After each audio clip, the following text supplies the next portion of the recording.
Ao segundo painel, à segunda parte, agora dedicado ao empreendedorismo nesta área da aquacultura. A ideia deste segundo painel era ter dois exemplos de empreendedorismo nesta área, a doutora Renata Serradeiro da Aquacria e o Dr. António Farinha da Companhia de Pescarias do Algarve. Eu penso que ele está por aí, estamos à procura de o encontrar para sentar à mesa connosco, e temos também aqui o Dr. Francisco Piedade da Caixa de Depósitos. Dado o adiantado da hora, vamos iniciar, espero que ele em breve se possa juntar a nós, e portanto a ideia é, depois das duas apresentações dos empreendedores e da apresentação da Caixa de Depósitos, abrirmos aqui um espaço de debate para toda a audiência, para, como eu disse no início do primeiro painel, eu que também estou há relativamente pouco tempo nestas funções, poder aprender mais e eventualmente também levar algumas mensagens comigo para o desempenho das minhas funções. Portanto, convidava, se quisesse. Quer falar daqui? Sim, eu ia ser muito breve, aliás, porque não tinha preparado uma grande apresentação, mas penso que era importante as pessoas conhecerem a Aquacria e saber o que nós fazemos para depois me situarem no debate. Portanto, a Aquacria é uma piscicultura que funciona em sistema de recirculação intensivo, em terra. Está instalada há cerca desde 1997. Começou por ser uma piscicultura de pregado, e neste momento dedicamos-nos exclusivamente à produção de linguado, desde há cerca de 2 anos atrás. Portanto, o percurso destes anos, a história da empresa, não vos vou aqui maçar com isso, mas começou por ser um investimento norueguês, depois entrou o capital de risco português em 2005, a empresa foi completamente reestruturada.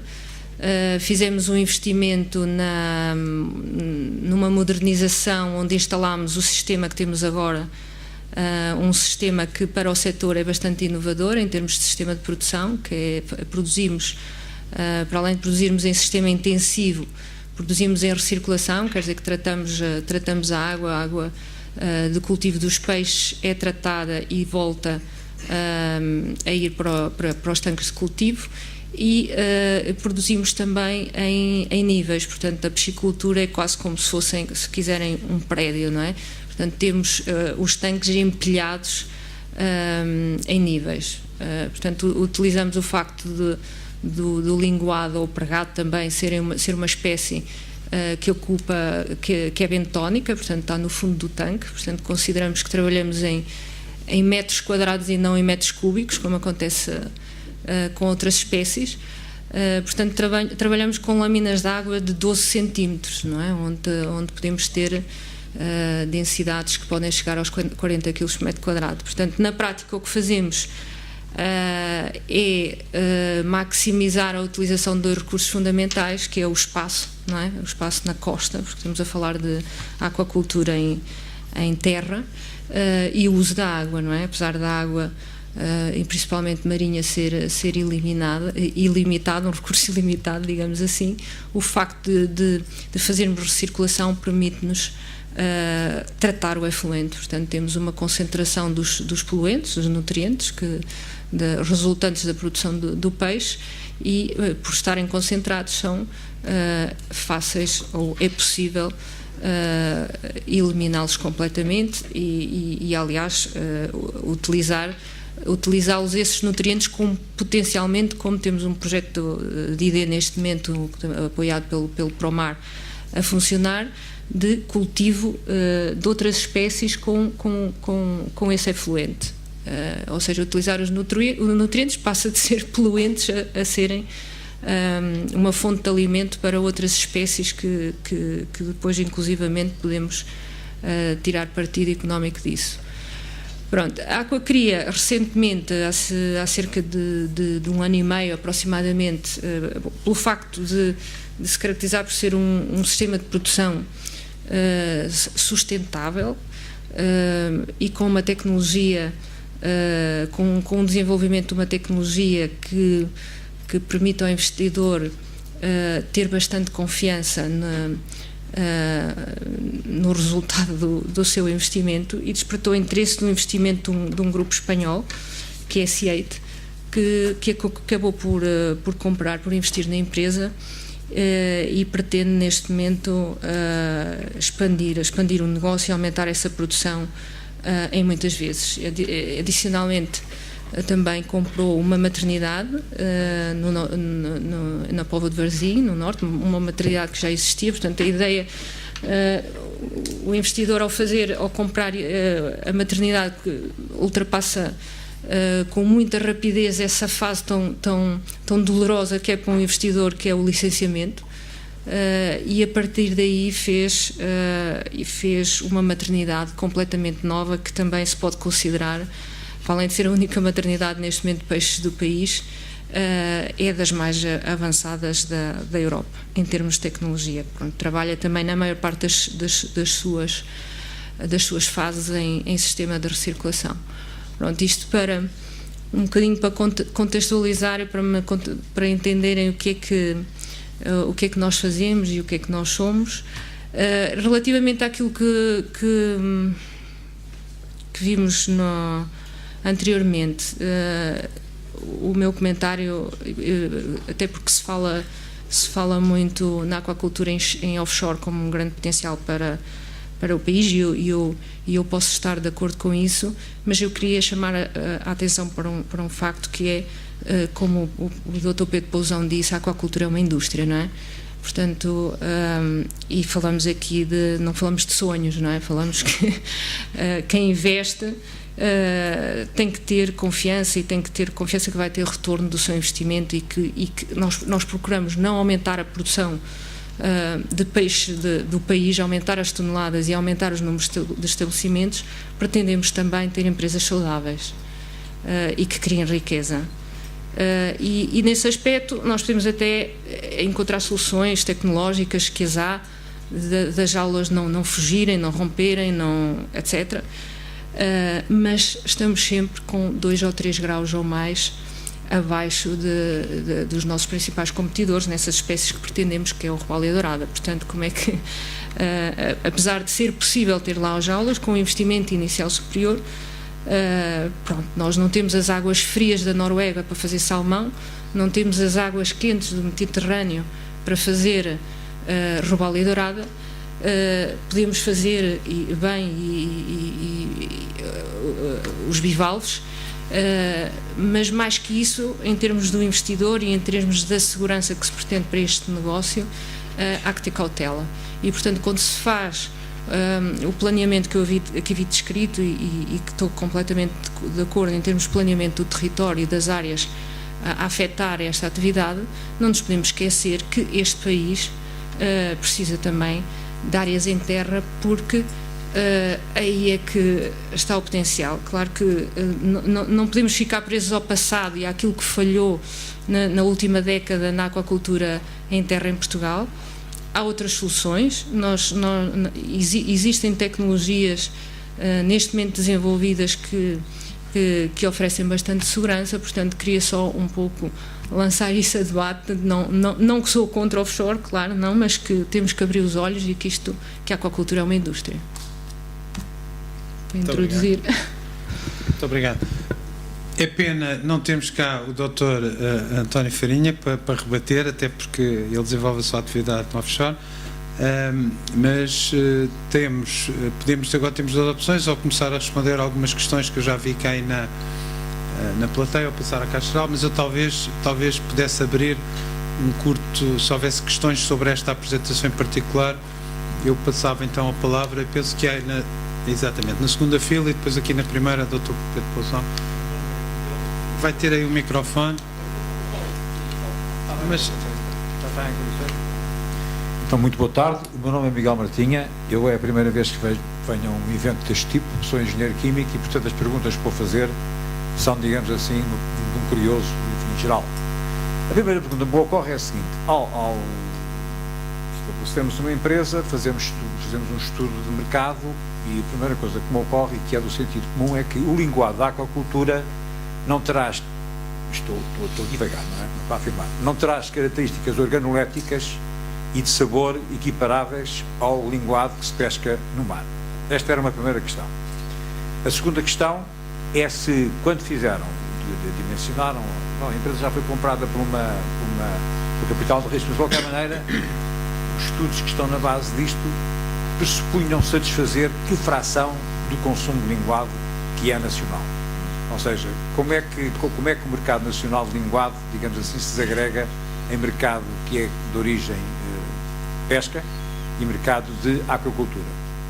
Mas eu insistia muito se me podia objetivamente dizer se o linguado da aquacultura, organolepticamente, teor, por aí fora, é compatível compatível não, se é equivalente ao outro. Bem, a primeira pergunta é muito fácil de responder. O linguado da aquacultura e que eu produzo é o que eu dou aos meus filhos. Portanto, tenho até bastante... Isso não é objetividade. Não, ou seja, o que eu digo é que a qualidade e organolepticamente eu considero o linguado da aquacultura superior.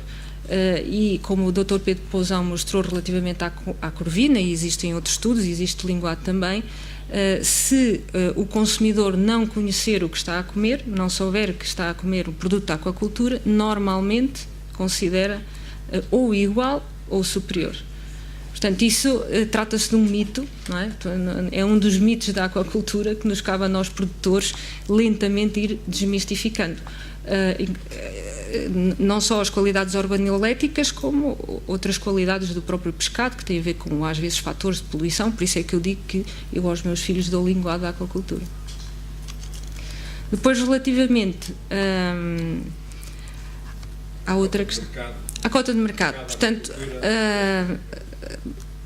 a CIEIT, que é agora o grupo que detém ambas as empresas, e a Aquacria, portanto, a verdadeira aposta é na exportação. Claro que o mercado nacional é importante e estamos a vender para o mercado nacional, mas as quantidades também que nos estamos a propor vender, não queremos só que ficar pelo mercado português. A balança comercial para o setor é muito negativa, não é? Portanto, exportar o produto também acaba por ser, nós não podemos impedir, o povo português não pode deixar de comer de bacalhau, não é? Portanto, e o bacalhau não se pode fazer aqui, portanto não é por aí como há bocadinho estávamos a falar, não é? Mas exportá-lo é uma maneira de equilibrar a balança. Neste momento, apenas, eu penso que não tenho a certeza, mas é à volta disso 1,5% do consumo de peixe em Portugal provém da aquacultura nacional, o que comparativamente, 1%, pronto, nem menos, comparativamente a outros países é muito deficitário. Posso fazer mais uma pergunta?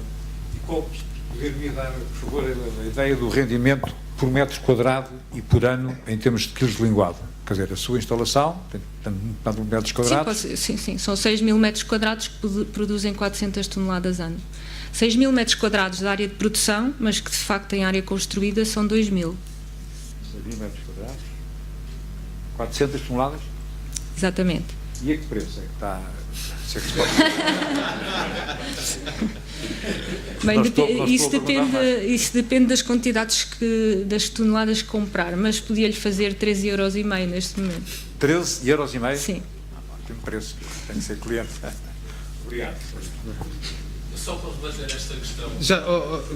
Deixe-me Só para complementar esta questão do consumo. O meu nome é Fernando Gonçalves, eu sou secretário da Associação Portuguesa de Aquacultores.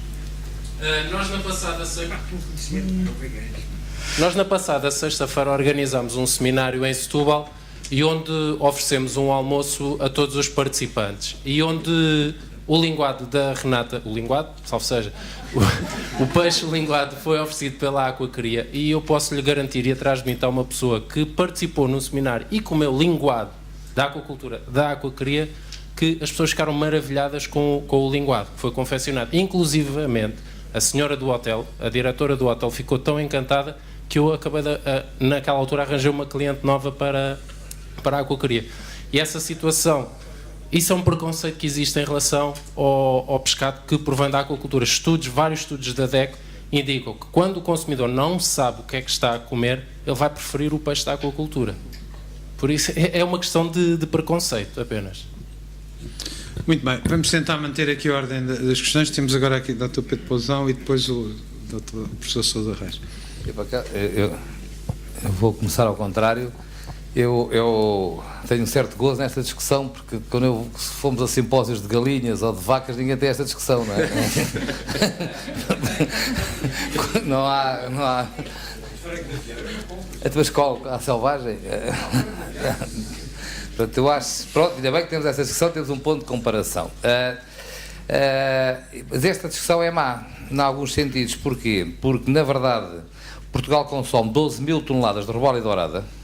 99% do robalo e dourada, eu já há pouco disse isso, que as pessoas comem, é da aquacultura, e se calhar em 50% dele pagam acima do preço, porque exatamente tipo põem 3 tamanhos diferentes e umas algas pelo meio e diz que é do mar. E portanto trata-se um problema apenas de especulação.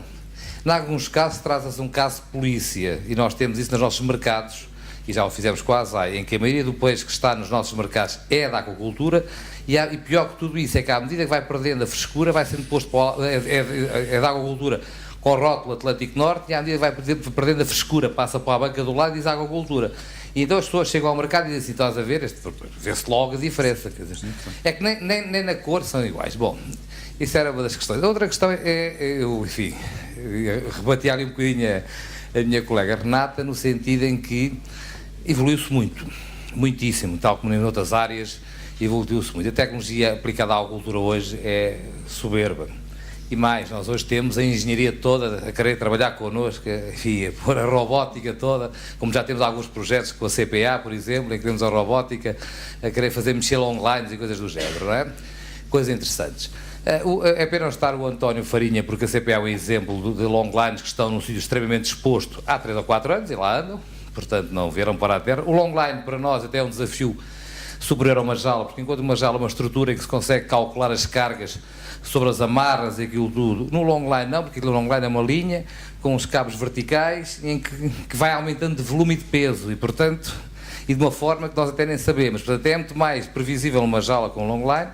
As jalas evoluíram brutalmente em termos de tecnologia e hoje permitem-nos coisas. Além disso, a competição em termos de produção de peixe, como a dourada, o robalo ou outras, que poderá ser feita entre Portugal e os outros países, tem a ver com a capacidade de produção e com a dimensão das unidades. Porque nós vamos para a Grécia, em que se fazem peixe atrás de uma pedra, realmente num sítio muito calminho, mas não se passa de 18 a 10 kg por metro cúbico e, portanto, o custo, depois de dividir para mão de obra, é diferente do que se pode fazer em sítios como se faz na costa espanhola, atlântica, mediterrânica, em que já mais exposta, em que já se fazem a volta de 15 kg por metro cúbico, ou na Madeira, em que se vai aos 20 kg por metro cúbico, e na costa algarvia, que se poderá. Portanto, podemos ter maior produção por unidade e baixar exatamente um pouco esses custos, e a tecnologia hoje permite-nos isso. Em termos de perfil térmico, o Mediterrâneo não é melhor que o Atlântico, algarvio. Tem picos diferentes, portanto, tem zonas mais quentes no verão e alturas mais frias no inverno, mas em termos médios não difere. E bom, este ano foi um ano excepcional, porque realmente tivemos, mas não difere assim tanto o perfil, hein? E portanto nós temos condições no Algarve, e eu volto a insistir no Algarve, porque em agricultura temos que olhar para 2 questões, as questões de temperatura, como a doutora Renata falou, e no caso do offshore, as questões de operacionalidade. Eu não posso montar uma empresa no meio do mar e depois de dizer ao meu comprador todos os dias, hoje não posso lá ir porque está mau tempo. E no Algarve, a nossa experiência é que haverá 20 a 30 dias por ano em que não é possível trabalhar. E, portanto, isso também é importante. E, portanto, as outras zonas do país têm que ser pensadas nesse sentido.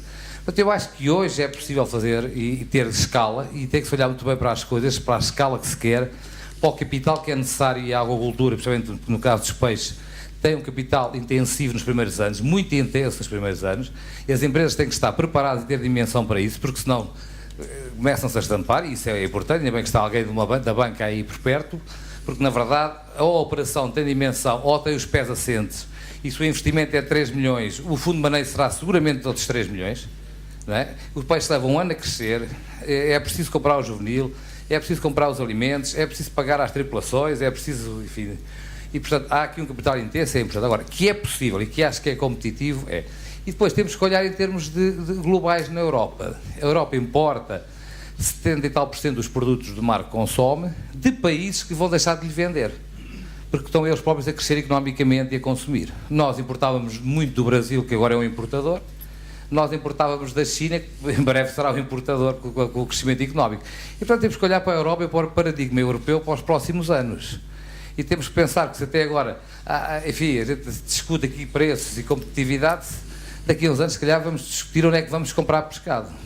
E se calhar a nossa sardinha passa a ser vendida para a Alemanha porque tem poder de compra e a gente deixa de o ter. Atenção que os mercados e os crescimentos a nível global estão a alterar-se. Só para terminar, e volto ao tema de início, se comer um sargo selvagem em Olhão e for comer um sargo selvagem em Vila Nova de Mil Fontes, vai-lhe parecer que é um peixe diferente. Porque qualidade é uma coisa, sabor é outra. Está a ver a ideia? Portanto, a gente às vezes compara coisas de água dura, a qualidade é uma coisa, o sabor é outro. O peixe de zonas rochosas mais frias tem um sabor completamente diferente, por exemplo, de um sargo apanhado na Ria Formosa. E são ambos do mar. Portanto, a gente às vezes, sabores é como discutir cores, está a ver a ideia? E aqui fico. Muito obrigado. Antes de passar aqui ao Dr. Sousa Reis, só fui informado que o Dr. António Farinha, por questões de força maior, não vai poder estar presente, espero que não seja nada de cuidado, portanto, não vai estar cá para apresentar a sua versão da aquacultura offshore. E deixem-me dizer também que, em relação à sardinha para os alemães, eles provavelmente depois não saberiam como a confeccionar, portanto, em princípio, estamos livres disso. Sousa Reis. Muito obrigado. Duas questões muito breves para a doutora Renata Serradeiro. Referiu no início da sua intervenção que a Aquacria tinha começado por produzir pregado e que mudou depois para linguado. Pode-me justificar porquê, se é que é possível essa justificação? Ou se foi simplesmente uma questão estratégica ou teve outras razões por trás? A segunda questão que eu gostava de colocar, eu presumo que a espécie de linguado que fazem é a Solia senegalensis, certo? E de onde é que vêm os juvenis dessas espécies? Qual é o abastecimento que é feito de juvenis para a vossa produção? Muito obrigado. Bem, a decisão de mudar para linguado foi, como diz, uma decisão estratégica, não é? Uma aposta porque se viu uma oportunidade deste grupo poder ser líder da produção de linguado a nível da Europa. Portanto, essa foi a aposta do grupo e quer-se concentrar todos os seus esforços por esse caminho, por essa via, não é? De qualquer maneira, a piscicultura em si permite tanto produzir uma espécie como produzir outra, ou seja, o sistema de produção que está instalado permitiria produzir ambas as espécies. Os juvenis que introduzimos neste momento são da maternidade que temos na Póvoa de Varzim. Já agora uma questão, uma vez que o Sr. António Farinha desapareceu, temos a ocasião de falar de outras coisas. A produção de pregado chegaram a fazê-la? Sim, sim. Na sua opinião, em termos tecnológicos, em termos de rendibilidade, é mais vantajosa ou menos vantajosa que a de linguado? Muito obrigado. Bem, apesar dos peixes serem parecidos em algumas coisas, são completamente diferentes noutra. Por exemplo, as principais diferenças têm a ver com o custo juvenil, o impacto do custo juvenil, o impacto do custo do alimento. Portanto, estamos a falar que o tamanho comercial do pregado é 1,2 kg, portanto necessita de cerca de um juvenil por cada quilo de peixe vendido. No caso do linguado, precisa de 3 peixinhos para ter 1 kg de produto final. Portanto, como os juvenis normalmente são adquiridos à unidade e o seu custo é o custo unitário do juvenil, o impacto do custo do juvenil no linguado é muito superior. Por outro lado, a alimentação, porque o linguado ainda é uma espécie considerada espécie nova, ou seja, que ainda está no início da sua industrialização e que a questão alimentar ainda não está otimizada. Portanto, ainda temos índices de conversão que não são os ótimos, que não são aqueles que experimentalmente se conseguem obter. Nesta fase em que estamos de industrialização, ainda não conseguimos atingir. Portanto, em termos do impacto do custo do alimento em cada quilo produzido, também é bastante superior ao do pregado. Muito bem.